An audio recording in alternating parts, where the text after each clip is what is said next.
Al ser consultada sobre la actual situación económica del país, la contadora Laura Proietti desacreditó algunas opiniones y expresó su pensamiento en torno del cuadro económico de los últimos años. Creo que lo primero que tenemos que pensar es que no siempre todo lo que estamos escuchando es la verdad verdadera.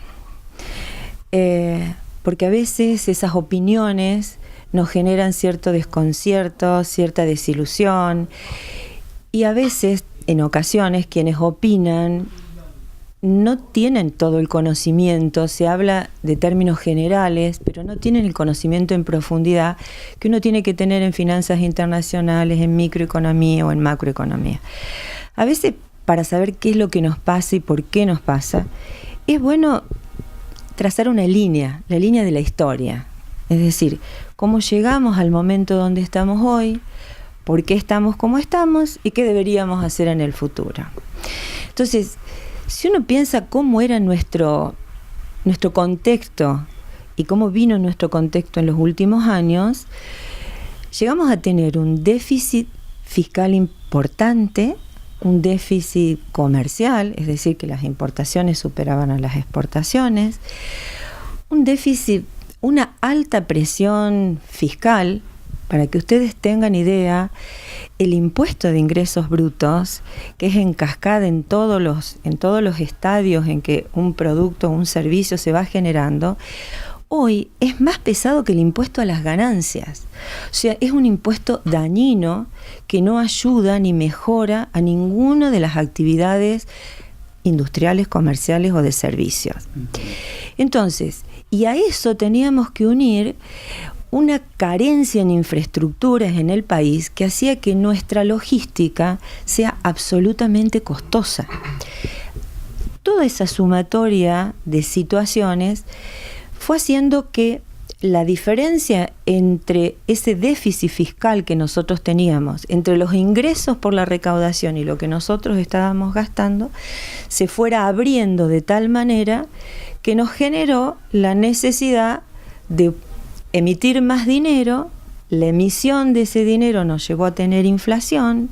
La inflación nos va desvirtuando los precios relativos, se ve y percute directamente también en los salarios y en la vida de todos los argentinos.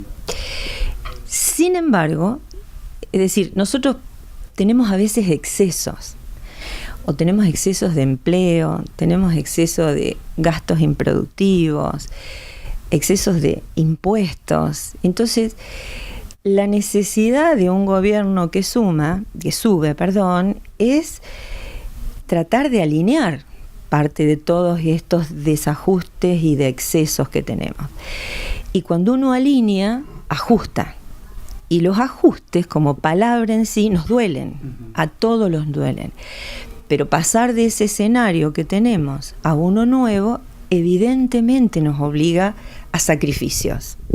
A todos, sin excepción. Unos tienen un mayor peso en eso y otros tienen un menor peso.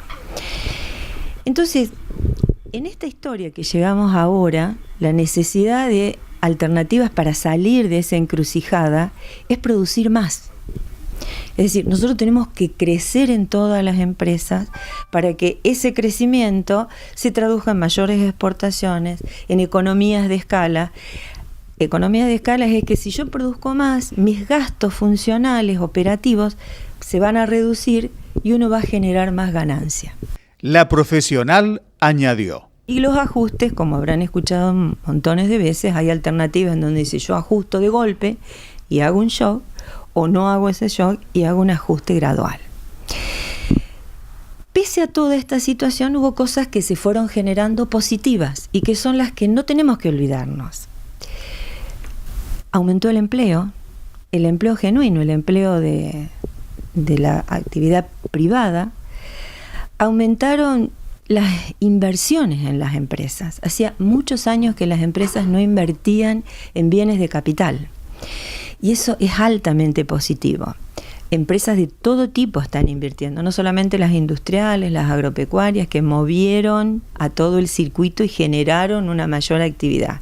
Entonces, esa tecnología permite también a las empresas empezar a ser más competitivos. Y también se creció en la infraestructura, que era uno de los bemoles que teníamos antes. Muchísimas, infraestructuras en autopistas y en camino, que lo hemos palpado todos en distintas provincias, no solamente en Capital o en la provincia de Buenos Aires. ¿Qué pasó en este momento? ¿Qué variables se alteraron? Una primer variable interna fue la gran sequía que nosotros tuvimos en la campaña 2017-2018. Muchas toneladas de grano se perdieron y se van a seguir perdiendo ahora con la otra antítesis, que es el agua. Eso genera muchas divisas. Es entrada de plata, es mayor recaudación, es achique del déficit que tenemos en la balanza. Lo segundo fueron las devaluaciones en el mundo, con mayor apreciación del dólar. Lo tercero fue la tasa de interés, que también cambió el FED en Estados Unidos. Entonces, a la pregunta puntual, ¿qué pasa con el fondo? Esto es más o menos como si uno tuviera la caja de su familia, la caja de una empresa. Bueno, esta es la caja del Estado. Yo tengo que lo que me entra debería ser igual a lo que sale. No menos esto y más esto. Si yo no tengo eso, tengo que recurrir a deuda, como hacemos cada uno de nosotros. Y si recurrimos a esa deuda, es el análisis a dónde vamos en esa deuda. Entonces, si hoy seguimos en los lugares donde estamos, con deudas al 7, 8 o más, y capaz que tampoco nos estaban dando por nuestra realidad, una alternativa era recurrir al fondo, claro, donde las tasas del fondo están entre el 4% o tal vez menos, depende de lo que se negocie. Pero todo tiene una contracara. Entonces, en esa contracara nos van a exigir determinados ajustes. ¿Cómo, a ver, si vienen esos ajustes, cuál es el mensaje, por ejemplo, para la gente común o para los empresarios, industriales, comerciantes?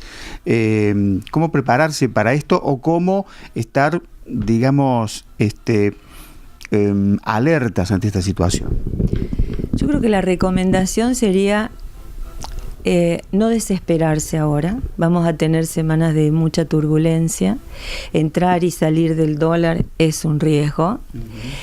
Creo que hay que invertir en las cosas que sabemos, en las que conocemos, en las que necesitamos. Zapatero a tu zapato.